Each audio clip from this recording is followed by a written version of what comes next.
那时候这个儿科医生告诉我一句话，提醒了我。他说啊，其实这些咳嗽药水呢，只是补助女孩子的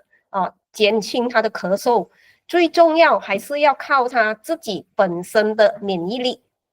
诶，那时候我听到免疫力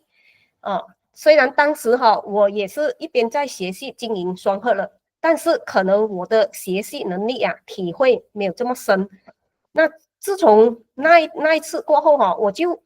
看了医生回来，我就跟先生商量，把这个咳嗽药水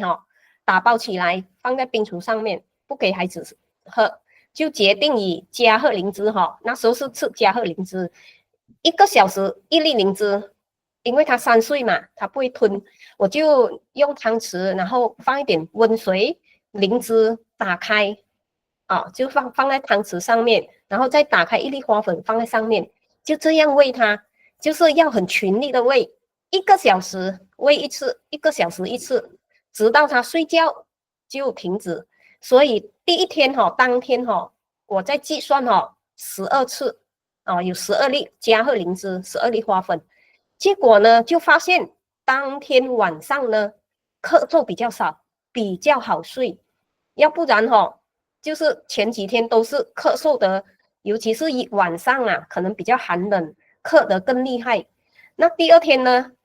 就也是这样子喂，但是第二天就没有这么密集了，因为发现到孩子开始有胃口，也比较能吃粥，所以就拉得比较长1-2个小时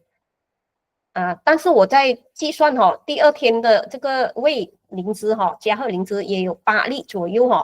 那第3天也同样几乎也是8粒左右，第4天呢他的咳嗽完全好，